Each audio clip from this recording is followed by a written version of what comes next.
Vamos começar a colocar alguns dados no Python. A gente vai criar primeiro um notebook, new Python 3. Nesse vídeo a gente vai falar de variáveis. Eu vou dar um nome para o meu notebook de variáveis. Vou abrir uma célula de Markdown aqui. Colocar o título variáveis. Beleza. Vou abrir uma célula de código e primeiro a gente vai colocar no Python uma variável quantitativa. Vamos pôr, por exemplo, a idade de uma pessoa.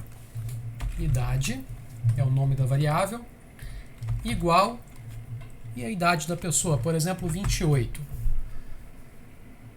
O que eu estou fazendo com essa linha de código é reservar um espaço da memória do Python, que eu vou chamar de idade, e dentro dele colocar o valor 28.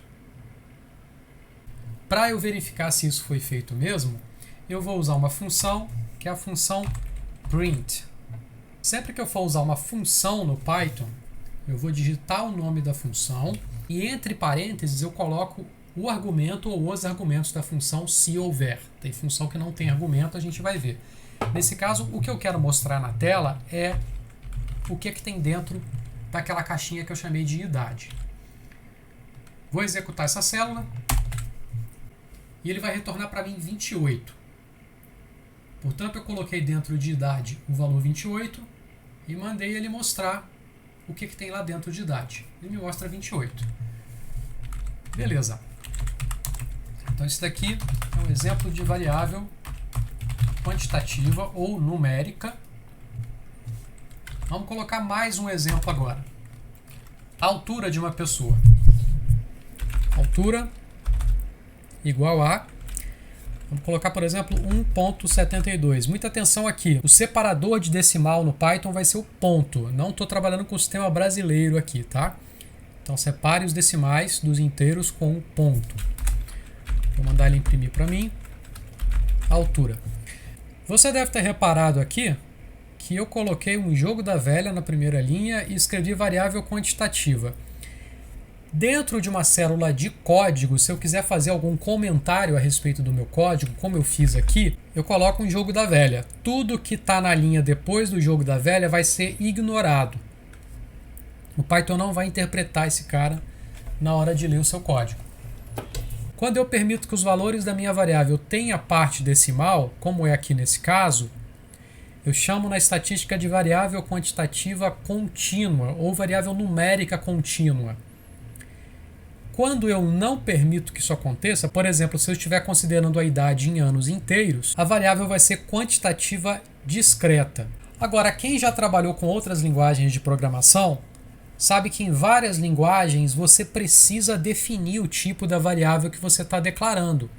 Em outras linguagens, você precisaria dizer, olha, esse cara aqui eu quero que seja float, ou eu quero que seja número real. Esse cara aqui eu quero que seja inteiro, eu quero que ele não tenha parte decimal. Por quê? Porque é para você guardar no seu computador a quantidade de memória necessária para armazenar aquele tipo de dado. No Python você não precisa dizer isso para o programa. O próprio Python vai reconhecer e vai fazer a atribuição automaticamente. Existem algumas funções para você forçar a atribuição de certo tipo, mas aqui eu vou mostrar para vocês a função type, que é para você checar o tipo que o Python deu. Vou fazer type idade e type altura. E vou mandar ele mostrar na tela. Então vou botar um print aqui e um print aqui. O que eu estou pedindo para ele então é me mostre o tipo dessa variável idade e me mostre o tipo dessa variável altura conforme o Python atribuiu. Vamos ver? A primeira variável ele chamou de int, ou seja, ele reservou um espaço de memória que cabe um número inteiro, e a outra ele atribuiu como float. Float é um número de ponto flutuante, é um número que pode ter parte decimal. Na estatística, que é a base do Data Science, a gente não tem só variáveis quantitativas. A gente pode ter também variáveis qualitativas, que são variáveis que não são numéricas. Elas são atributos, são categorias. A profissão de uma pessoa é uma variável qualitativa. Se eu estou estudando uma população de pessoas de uma determinada região, a profissão pode ser uma característica de interesse e ela pode assumir valores diversos. E esses valores não são quantidades, são atributos, são categorias. E quando eu falo dos valores dessas variáveis, normalmente eles são dados em palavras, né? Como que eu faço isso no Python? Vamos colocar aqui profissão. Não vou colocar com tio, tá? Recebe. E vou colocar a profissão da pessoa. Por exemplo, professor.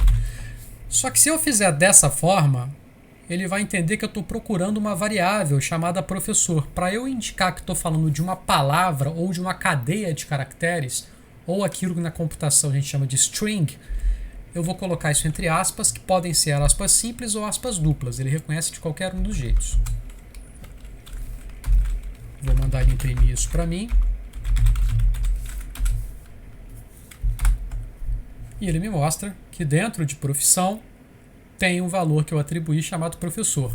Vamos mandar também ele imprimir o tipo. Mandar ele imprimir o type. Só para a gente se certificar de que é uma string mesmo. E ele coloca isso como str, que é a abreviatura para string, ou cadeia de caracteres. Vamos fazer algumas operações aritméticas com as nossas variáveis. Vou fazer um markdown aqui, onde eu vou colocar operações aritméticas. Mostrar algumas operações aritméticas possíveis no Python. Vamos criar uma variável x igual a 2, uma variável y igual a 4 e uma variável z igual a menos 5. Posso trabalhar com negativos sem problema. Vamos fazer uma operação de adição primeiro. Muito simples. Eu vou só fazer x mais y. Usando o sinal de mais, ele me retorna 6. Subtração. Muito simples. Vamos fazer y menos z, por exemplo. Vou comentar esse cara. Ele me dá 9. 4 menos menos 5, 9. Produto. Para fazer o produto, eu faço x asterisco y. Me dá 8. Ele me dá 8 como resultado. Divisão. Eu uso a barra.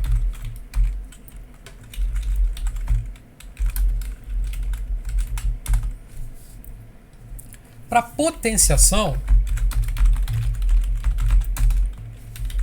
diferente de outras linguagens que trabalham com o circunflexo, o Python vai trabalhar com 2 asteriscos. X elevado a y, 16. 2 elevado a 4. Radiciação.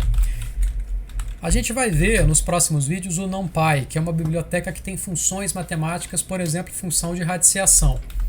Como a gente ainda não vai falar dela, a gente pode fazer a radiciação escrevendo a operação em forma de potência. Por exemplo, se eu quiser a raiz quadrada de y, eu faço y elevado a meio. E ele me dá 2. Lá da aritmética básica, a gente sabe que as operações têm precedências. Algumas operações são resolvidas antes de outras. Mas a gente sabe também da aritmética que a gente consegue forçar a precedência dos operadores que a gente quiser, usando artifícios como parênteses, colchetes e chaves. No Python, a gente vai usar só os parênteses para a precedência de operadores. Vamos botar um exemplo aqui. Precedência de operadores. Se eu fizer x vezes y mais z, ele vai resolver primeiro a multiplicação e depois a soma. E o resultado vai ser 3. 2 vezes 4, 8, mais menos 5, 3. Mas eu posso forçar que a parte da soma seja resolvida primeiro. É só colocar ela entre parênteses. O resultado, obviamente, vai ser diferente. Menos 2. Eu vou fazer primeiro 4 menos 5, vai dar menos 1, vezes 2, menos 2. Portanto, eu consigo usar parênteses para forçar a precedência de alguns operadores que eu quiser. Por último, uma coisa que pode ser útil é fazer atribuição múltipla de valores de variáveis. Atribuições múltiplas. Se eu tenho várias variáveis que vão receber o mesmo valor, eu posso fazer essa atribuição múltipla em vez de fazer uma por vez. Suponha que eu tenha a idade de 3 pessoas. Idade underscore Guilherme. Idade underscore Joana. Idade underscore Lucas. E as idades dessas pessoas são a mesma, 30. Posso fazer a atribuição múltipla nesse caso.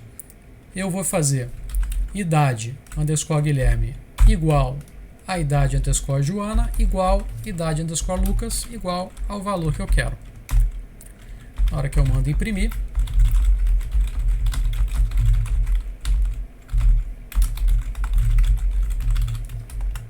ele me mostra que todas elas são iguais a 30. Já fiz várias operações aqui em várias células. Suponha que eu tenha me esquecido quais variáveis estão na memória. Tem algum comando que dá para usar para verificar isso? Sim. Verificação de variáveis na memória. Nós vamos usar um comando que é o comando who, ou seja, quem está na minha memória. Esse cara é um comando da classe de comandos que a gente chama de Magic Commands, comandos mágicos do Python. Não é uma função. E eu uso esse tipo de comando chamando ele com o símbolo de % antes. Vamos verificar quem está na memória? Altura, idade, idade Guilherme, idade Joana, idade Lucas, profissão X, Y, Z. É a galera toda que a gente colocou na memória. Como que eu deleto as variáveis da memória? Deletando variáveis. É só eu fazer del seguido pelas variáveis que eu quero deletar. Vamos deletar, por exemplo, x, y e z. X, y e z. Aqui não é uma função, então não vou colocar parênteses aqui não. E vou pedir a ele para me mostrar o who de novo, que é para ver se realmente ele deletou essa galera que eu queria. Vamos ver? Beleza. A galera que eu queria sumiu da minha memória. Então a gente viu como colocar variáveis no Python, variáveis inteiras, variáveis float e variáveis string, como imprimir essas variáveis na tela, verificar o tipo que o Python atribuiu a elas, fazer operações aritméticas de adição, subtração, produto, divisão, potenciação, radiciação. Falamos da precedência de operadores, da atribuição múltipla e também de como verificar quem está na memória e deletar as variáveis da memória. No próximo vídeo, a gente fala das estruturas de dados, ou seja, como eu coloco mais dados. Afinal, a gente quer analisar massas maiores de dados. Te vejo lá.